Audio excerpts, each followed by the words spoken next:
Hello, and welcome to the House of Kanaz. Today is January 25th. As I'm recording this, it's 9 o'clock at night, Eastern Time.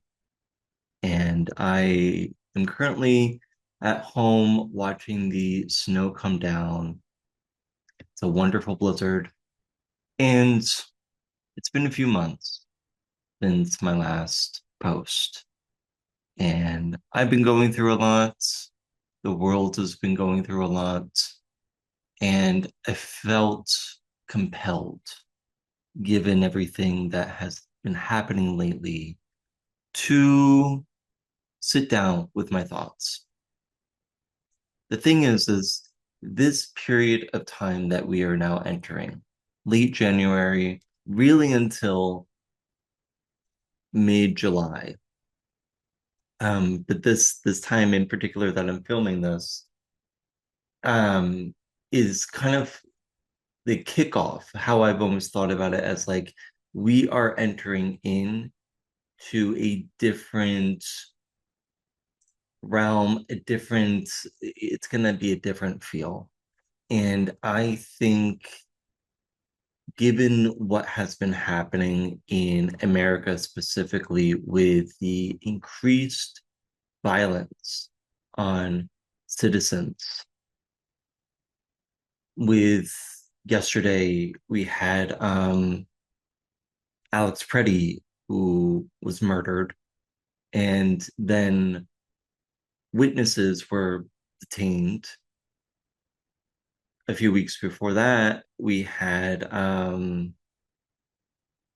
Renee Good, who was murdered, just shot in her car.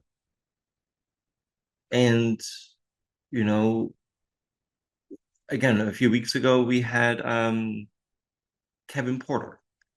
And it's like every few days now, there is a tragedy at the hands of the federal government. It is sad. It is concerning. From an astrological perspective, it is. I don't want to say it's not surprising.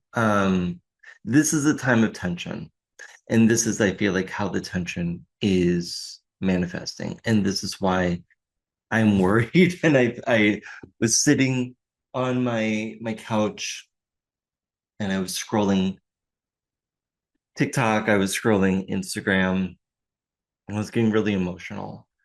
Um, Again, because since I have started studying astrology 5 years ago, I've been focused on this time because I feel like this time, and I will go into more details of this, but to me, this time that we are entering in, as in my head, I've always viewed it as a reset, that there's going to be something monumental that happens that resets the underpinnings of our lives. And the major astrological thing that I'm thinking of is the conjunction of Saturn and Neptune. And in astrology, the more rare an event is, the more impactful it manifests in the world.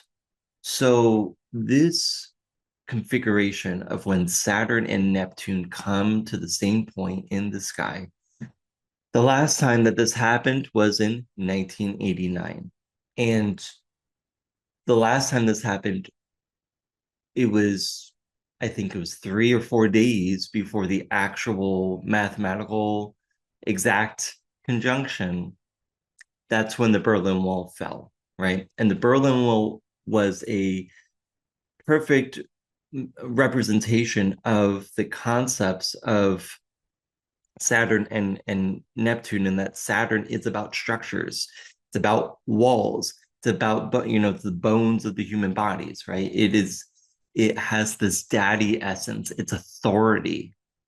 And Neptune is dreams, its ideals, right? So like with the Berlin Wall coming down, it's kind of like water eroding over a wall. The wall no longer exists. The ideal of, whatever the Soviet Union was representing slowly crumbled. But that wall coming down was the the turning point there for that. That was the physical representation of that particular cycle. Anyway, so in February 20th, let me just double check my ephemeris.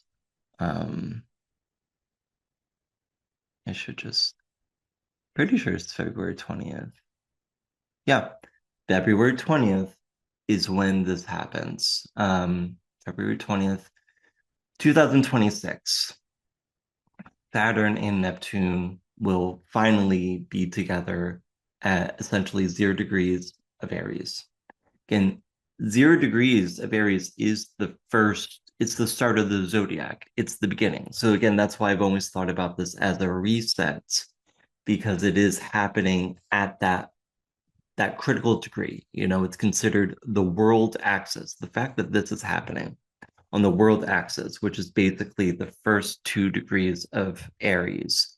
Um, Again, I'm being, if you're thinking about it that way, and any cardinal sign, so Aries and then Cancer, and then if we're looking at uh, Libra, and then if we then go to Capricorn, just doing all the math, each of those, when a major configuration is happening at the start of those signs, those cardinal signs, then that's really a warning sign, or I mean, to me it's a warning sign that I'm looking into the future, but it is kind of a heralding of something major. There's going to be some huge shift. And I've been thinking about this for years of what this could be, of all the different ways that this could manifest. And again, I tend to think back to like the last time this happened with the Berlin Wall, of like, okay, it could just be like the fall of a government or some political organizations. And as we get closer into that happening, I'm like, oh, is this the dissolution of NATO? Um, is this, concerning America, dissolution of other um, pieces of authority, or the guardrails of America, um, the Constitution. Who knows? But we are approaching that. Now, the thing that I have been kind of mulling over is, I'm going to share my screen so that you can see my program that I'm looking at. The thing that I've been thinking about is this Mars and Pluto. They are joining together. And that's going to happen on Tuesday, the 27th. But we are already feeling it. So I tend to think that, whenever there's Mars and Pluto, there is often violence. And, there was a car that was driven into the Detroit airport yesterday. Um, Again, Alex Preddy happened yesterday. And I was looking at, before I started recording, I was looking at the last cycle of this conjunction. So there was a lot of one thing that like kept appearing in my mind, or what I remember, was on January 2nd of 2025. That is when Mars and Pluto were 180 degrees apart. So they were in opposition. That's it was like a crazy day in which there was that car that was on fire in front of that hotel in Las Vegas. And then there was that terrorist attack in New Orleans that day. So I assigned those two things to correspond to this Mars Pluto. So again, whenever Mars and Pluto are either in square or opposition, there typically is some sort of conflict.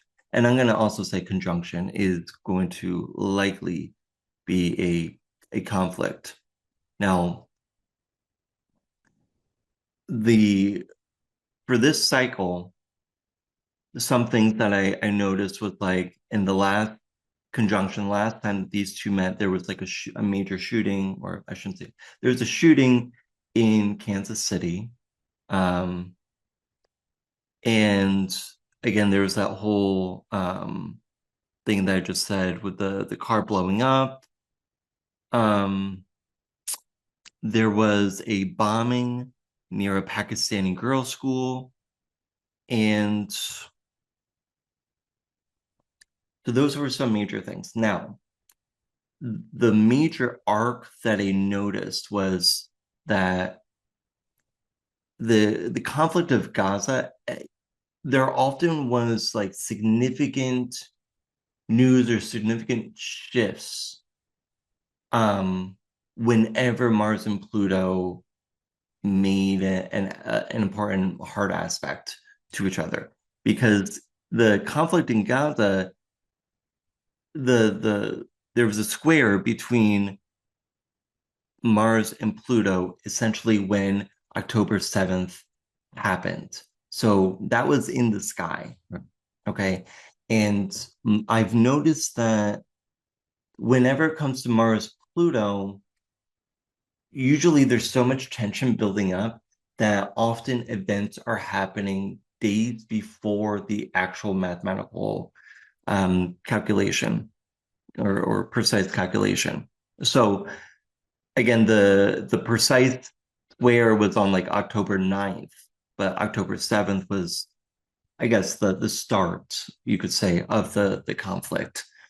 And then it was at the next square on June 11th that there was a ceasefire um, attempt at a ceasefire.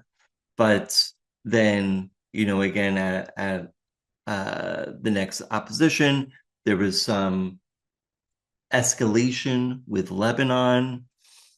And then at the last square that we had on September 23rd, that's when some countries formally recognized the Palestinian state, including the UK, Canada, Australia. So again, I always think it's really interesting to use astrology as a way to kind of track cycles in the news. And especially when it comes to Mars and Pluto. Mars is representing aggression. It's kind of like how we carry ourselves, and it can be very affronting. It's a planet that represents war and aggression. Whereas Pluto is our trauma patterns. It's kind of something that's very deep seated, and it also can be um again, if you're dealing with trauma patterns and your trauma button gets hit in the wrong way, which is essentially anytime that Pluto and Mars are interacting in this way, that's an explosion. So often whenever there's these two planets meeting, I notice that there's violence that's being reported in the news. And then I think to myself, okay, like what is who cares? Like what does this even matter? What does it matter that I might be predicting violence?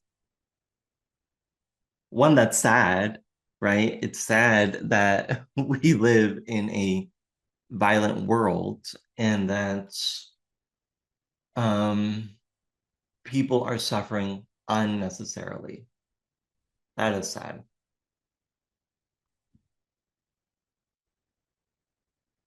You can think about it as a one, like one way that I tend to think about it is like when I see those aspects, I don't want to be in a place that I could be potentially at risk because I know that the probability of something happening, even if it's like going from a probability of 0.005% to 1%, right? It's an increased probability that people are on edge, right? And the way that I've been thinking about astrology is like maybe this configuration, this Mars Pluto, maybe it's not hitting your chart, maybe it's not hitting your planets in your natal chart in a tense way, but it it will be hitting someone's chart in a tense way. And if that person doesn't know how to handle that tension, right? Because a lot of anger, a lot of violence happens because people are confronted with uncomfortable emotions, uncomfortable feelings. And we as a society in general don't value emotional intelligence, or like maybe we do value it, but we don't necessarily promote the skills necessary to cultivate emotional presence and emotional intelligence. So what happens? People just flip out. Sometimes you need to flip out, right? Sometimes you need to give someone the finger. I'm totally on board with that. Okay. But I don't think that you need to shoot a woman who is in her car, not um not not threatening you at all. You need to just like off her. I think that's a problem, right? So that's all to say, the way that I've been thinking about this time is I've kind of thought for a few years that this particular time is going to be very difficult. And people will be like, oh, like, why don't you go this? Why don't you do this? Or why don't you do that? I'm like, I'm not planning a single vacation for the first half of 2026. Astrologically speaking, I think that there's too much shit going on that anything could happen. Anything could happen. And I don't want to be in a place in which I can't get home. I don't want to be in a place in which I feel subtly in danger because things went from 0 to 100 immediately. I don't want to be that. So I am taking the precaution of living more of a hermit lifestyle at the moment and kind of being very cautious and very deliberate in who I bring into my space, just because of how sensitive I am and how of all the shit that's going on in the world. Yeah.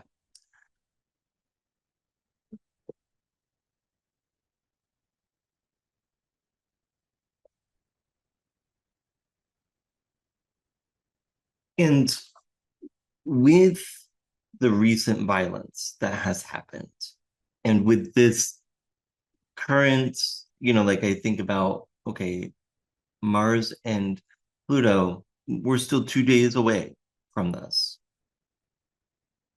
So there's still a potentiality of more violence. Like the violence could ratchet up. And in my mind, I keep thinking about you know, this conjunction of Neptune and Saturn that we were approaching, right? That's the big thing that's happening this February. And with that in mind, it's kind of like a domino effect of like how, like what is happening here is going to affect what's happening a month down the road of like once that energy comes into fruition, which again, like those two planets at the moment are like 2 degrees away. Like they are close. And, there's already been a lot of um, things in the world government collapsing and so forth. Like that has started to show its fate. But I do think that it has always been difficult when I try to talk to people about my theories on or my thoughts around like the potential fall of America. And I'll relate it to this. Okay. Again, whenever Saturn makes a conjunction to any of the outer planets, so whether that is Uranus or Neptune or Pluto, there is something major that's happening. And if you just think back 6 years ago, when Saturn was right next to Pluto, what happened? We had COVID, right? And during COVID, I remember watching the news and I was very aware of what was happening in January, of what was happening in China. I was obsessed with COVID news. And I remember that I started buying gym gear and like buying a bench press, buying weights, and traveling distances to buy, from people's garages, different gear because I was like, gyms are going to close. Like, if this comes here, I'm not going to be able to work out. And what I'm going to do is I'm going to stay at home and I'm going to just work out. That was my um, COVID promise to myself of like, I'm going to take this seriously. And I remember kind of just like slowly stocking up, buying soups, buying rice, buying whole grains, like having a pantry in February before like people started realizing what was going on. And I remember having some conversations with people, and I got the sense that they thought that the virus could, one, be contained, and two, it wouldn't come here. And I remember always trying to call them out on their American exceptionalism, that they think that America is somehow the special place where things can't happen. Viruses happen other places. Ebola happens in Africa. COVID happens in China. It can't happen here. And I remember being like, yeah, it can very easily. Some can get on a plane and bring it here. It's not that hard. And people did not want to hear it. And then when it did happen,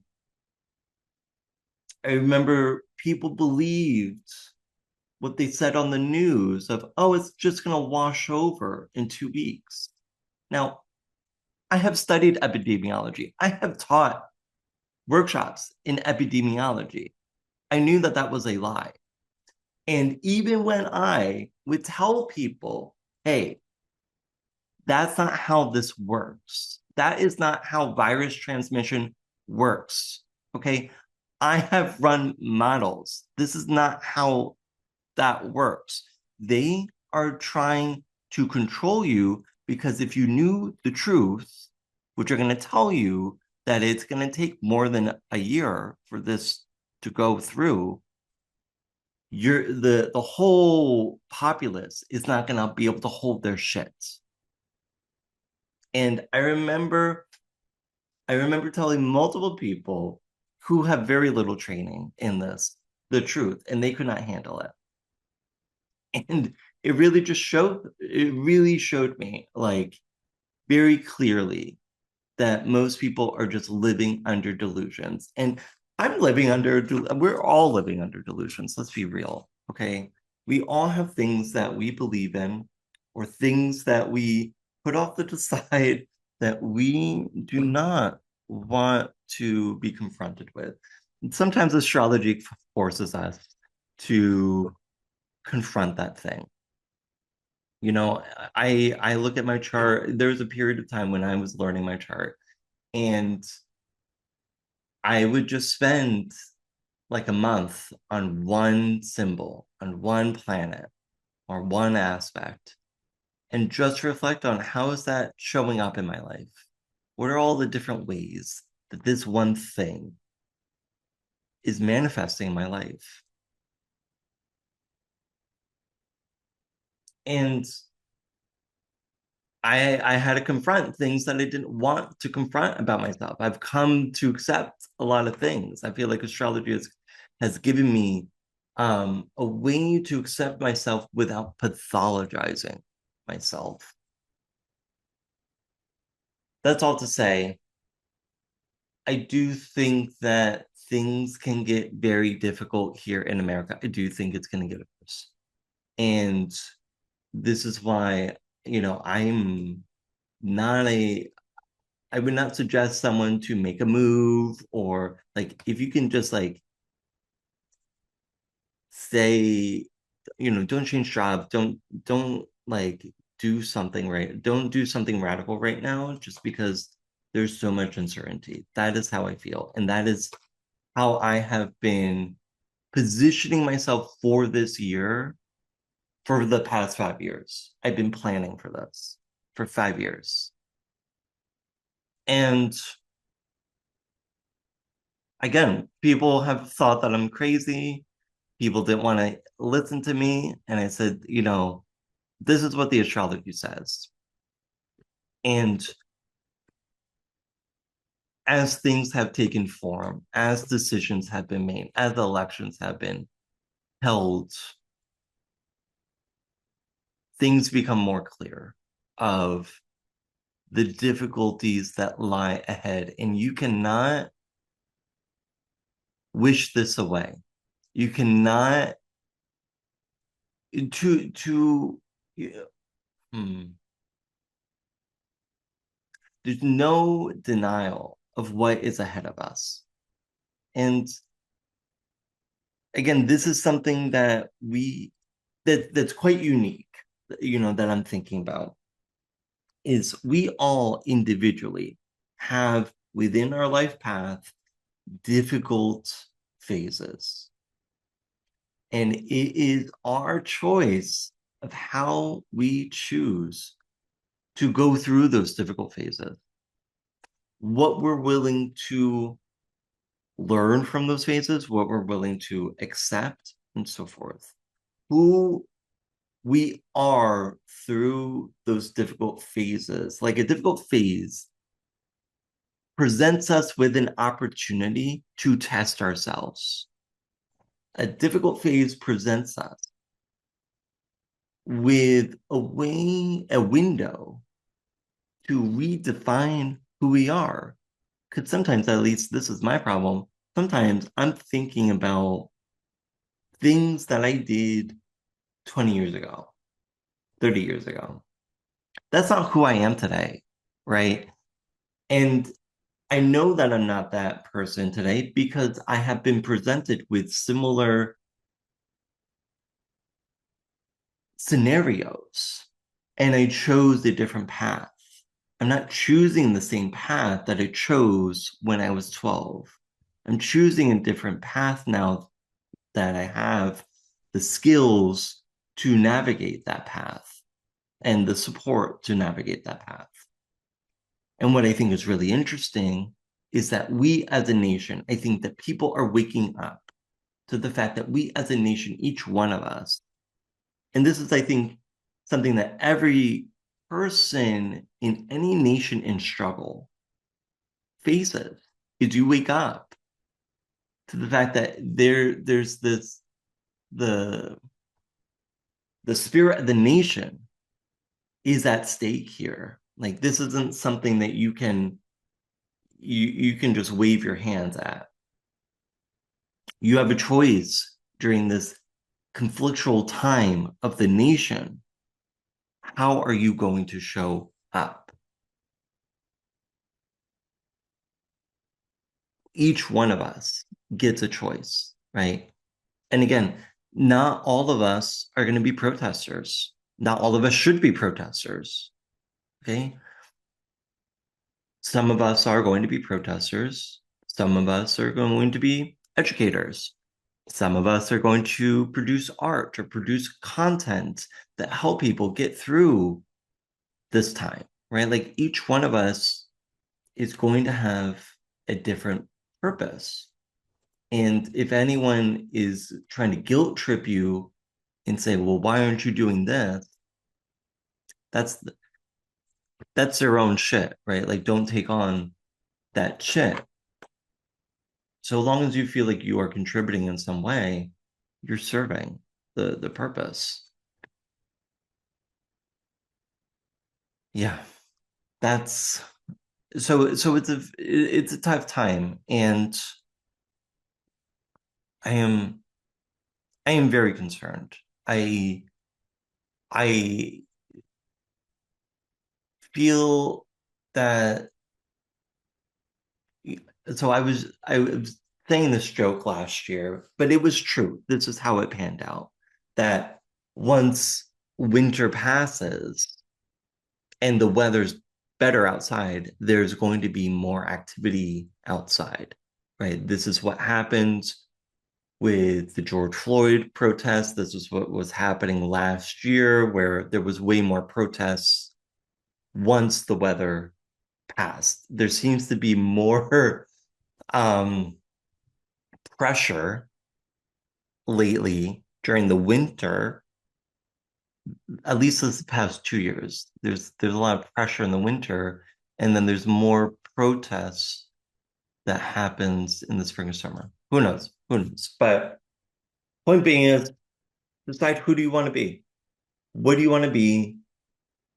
How are you going to show up? What's your community? And how are you supporting your community? How are you contributing to your community? All big questions to think about. Okay. That might be the end of my little ramble here. Um,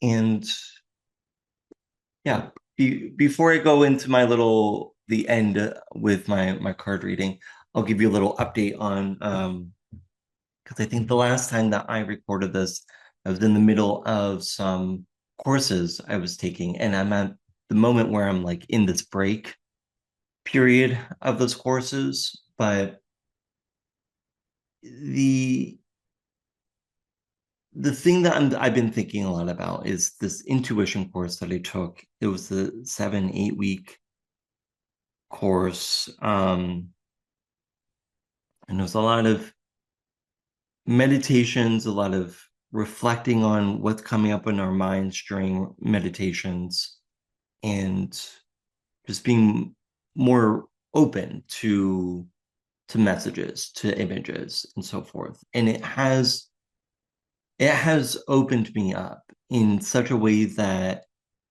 when I when I close my eyes, I can better envision things, I can better see things. It used to be that I would operate more from a kinetic standpoint when I would close my eyes and people would be like, oh, imagine walking on grass. I would think about how does grass feel on my feet and replay that tape essentially in my head of the sensations. Now I still do that, but I can also envision a pasture more so.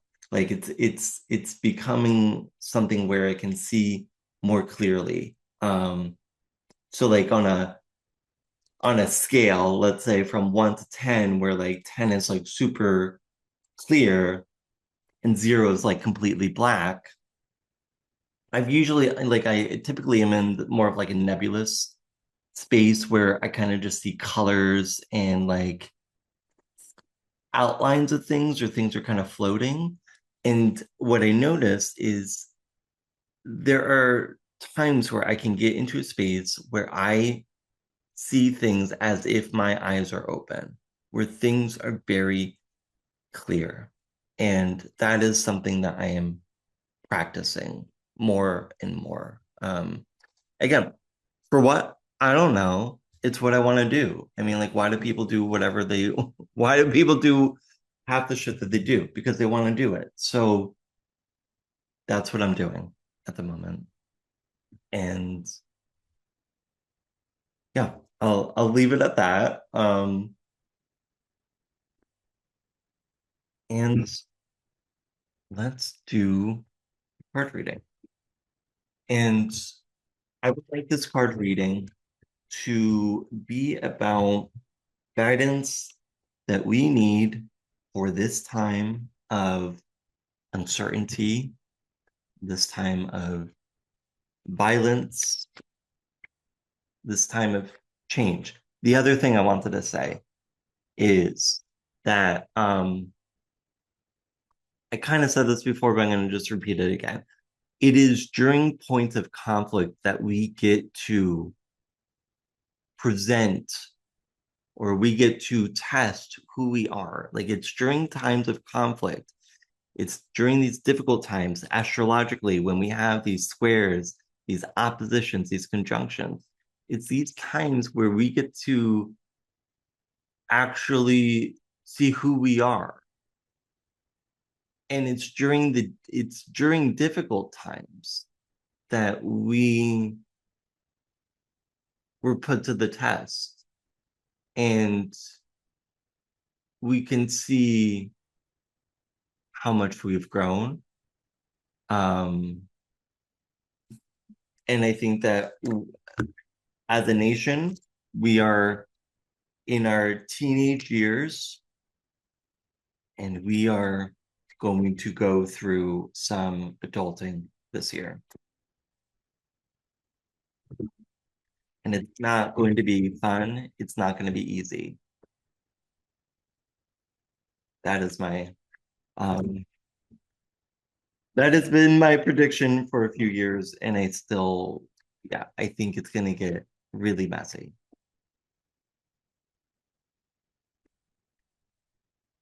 Right. So, guidance for this upcoming Mars Pluto, this upcoming Saturn Neptune, just guidance on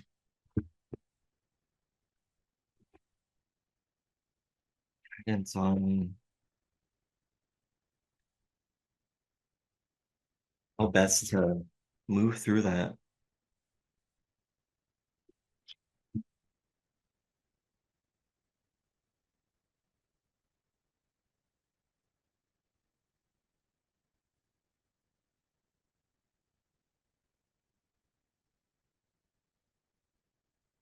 But like for today, and I have my Oracle cards out as well.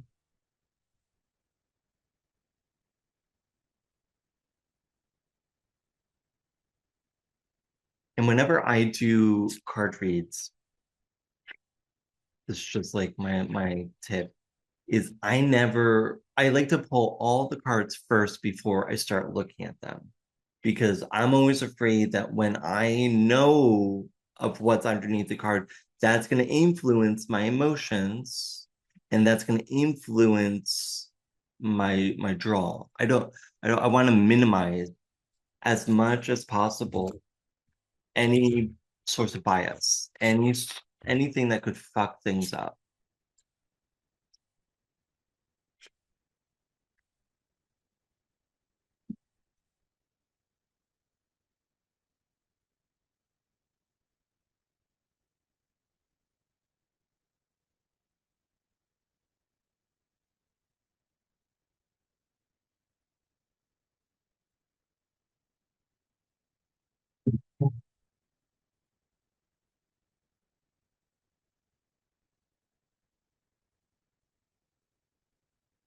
Get my stands.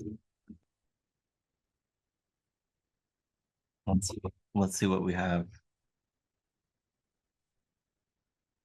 All right. So this is the five of wands.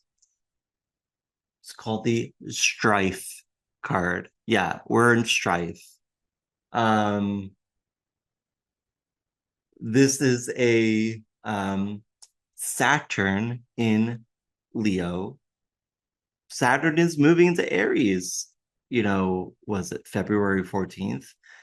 Aries is a fire sign. Leo's a fire sign. Um, so yeah, the Saturn can cause strife. Saturn is authority, right? And Saturn and Leo, I mean, like Leo wants to shine, and Saturn is like blowing the light out. Like Saturn's like, no, you have to do your homework. Um, so yeah, strife. There's conflict. I mean, like that's all I've been talking about. So yeah, see if you can see all this. Okay. Next card, the Queen of Wands. So far we have two wands, which is kind of interesting. So the Queen of Wands, she's very regal. She's very powerful. Whenever I think about wands, again, this is fire energy. This is spirit. This is just like movement. This is energy. But she's able to kind of hold her focus. She's got this like cheetah by her side that she's able to somehow she has domesticated. So, but that's kind of a representation of like her forcefulness. So perhaps this is like the energy, the potentiality of um of what could happen. How do I want to say this? Um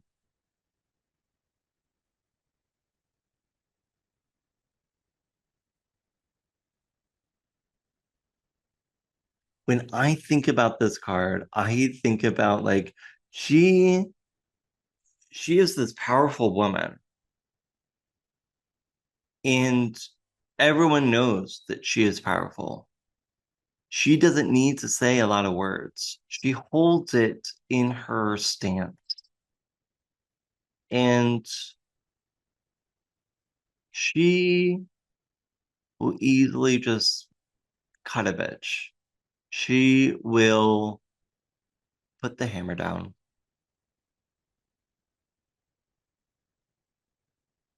And so maybe this is the will of the American people. Maybe this is people kind of recognizing their like the unified spirit within this unified call to take action. That's my read on that so far.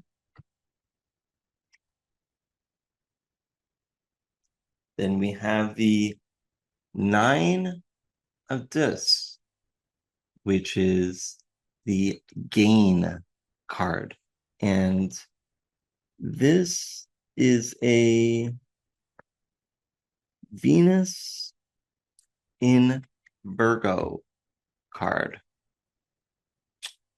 Venus is about values, could be about money, um, could be about creativity. But when I see this card, I mean, I view this card as a very positive card. This is a card that's kind of like moving a piece on the chessboard one direction up in a very advantageous move. That's the way that I think about that card.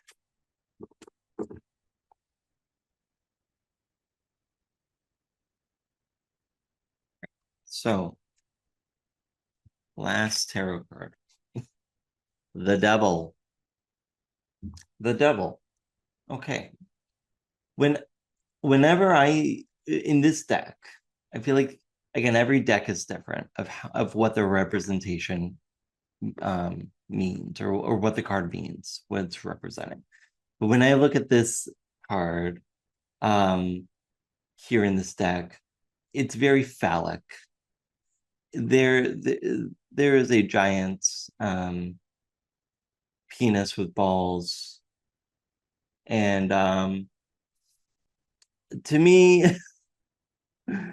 this card is about manifestation.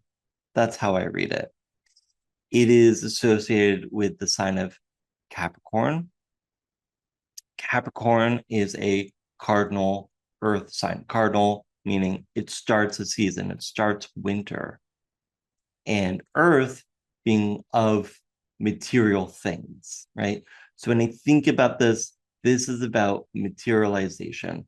So when I look at these four cards in like together, how I'm seeing this is that, yeah, there is strife at the moment. Like things are uneasy. However, there's going to be something new that is manifesting that there is a gain. There's going to be this unified energy. Like maybe people are just like, no, like this shit has to stop. But I view this as a positive spread, which is nice because astrologically speaking, I've always viewed this time as potentially very destructive and one that would be very violent.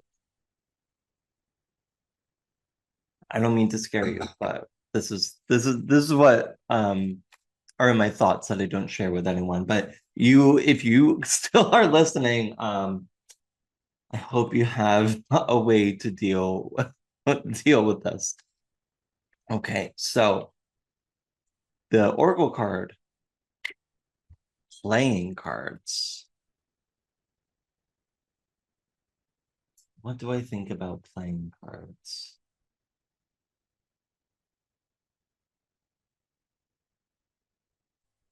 Well, when I think about playing cards, I think about entertainment. I think about versatility and that there's so many different games you can play with cards. There's so many different uses, different, either it's, you know, a game or divination or whatever. You can play them by yourself, you can play it with other people. It's very analog.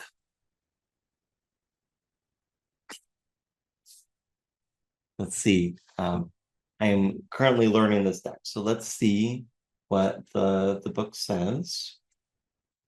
Playing cards, games, slyness, jack of all trades. So yeah, I feel like those are nice, like those are words that um coincide with what I was saying.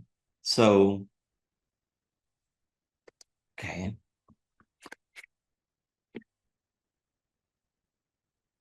candles. I think it's very interesting that both of these cards are very analog. And the thought that I got when I got the playing cards, but also this that's being reinforced is like a lack of electricity, right? And relying on technology that is never going to not work, right? Candles, so long as you have candles, I have candles actually right next to me. And isn't that nice? Candles light the way. They could be a symbol of enlightenment. They allow you to do work at night or with if we didn't have electricity. Um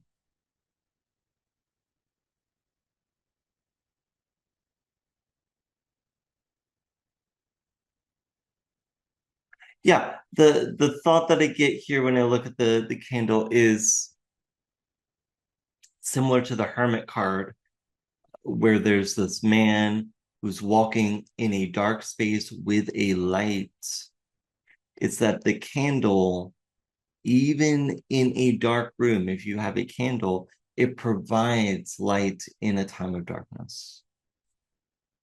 And so maybe it is reflecting on like these two cards are saying like even when shit is hitting the fan, you still have to have fun, right? You still have to find something that gives you joy. You still have to play games, right? I still I remember this movie I was watching or the show I was watching a year or two ago, and it took place in this French town during World War II.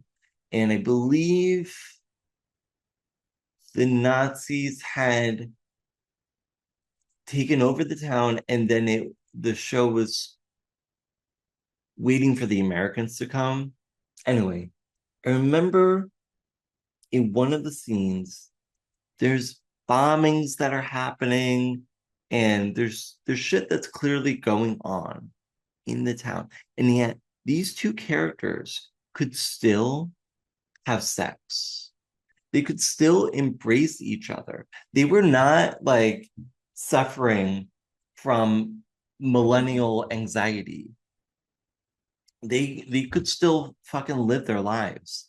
And I remember that scene like that has stuck with me in that like you still have to live your life even when things are going to shit. You still have to find joy because if you lose your joy, you've lost your life. So it is important to have an outlet here. I'm kind of curious about what the book says about candles. Self-care, contemplation, ritual.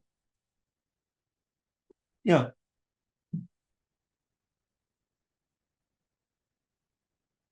yeah. So if we're talking about self-care, again, I think that these two oracle cards are talking about self-care in regards to whether that's of your body, but also of your mind, of having fun and whatever it is. For me, self-care is getting enough sleep, reading, and spending time with people who also enjoy uh, having these existential conversations about what the fuck is going on. Now, I think I have been speaking for quite a while now, so I'm gonna leave you with these thoughts, and I hope again, I have no idea how the future is going to actually manifest. I have no idea what's going to actually happen. Um, but I hope that listening to me trying to process this, maybe it gave you some thoughts. Maybe it made you think about something that you haven't thought about, or you've thought about something in a different way. Or maybe it's made you remember that it's important to have hope, right? Like if we don't have hope for the future, if we don't know what we're working towards, right? Like, and I do think that certain structures are going to have to crumble in order for us to have a better future. I think that things are going to have to go. And if those things go, what will replace them?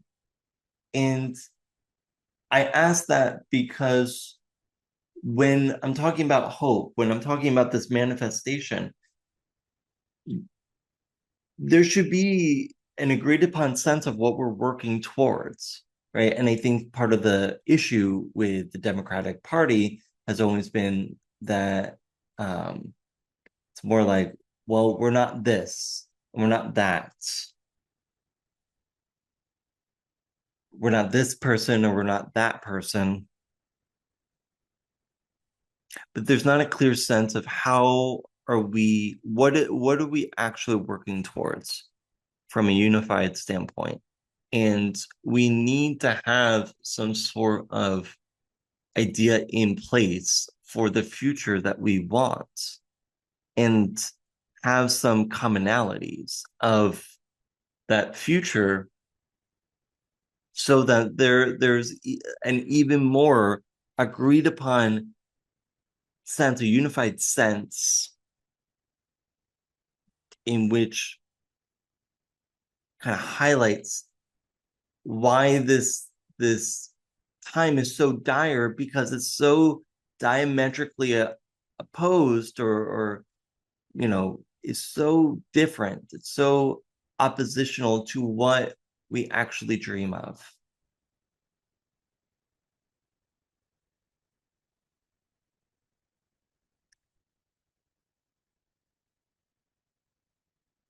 Yeah. Okay. I'm going to leave you at that. Remember, have fun, take care of yourself, have hope. Those are my concluding thoughts on this.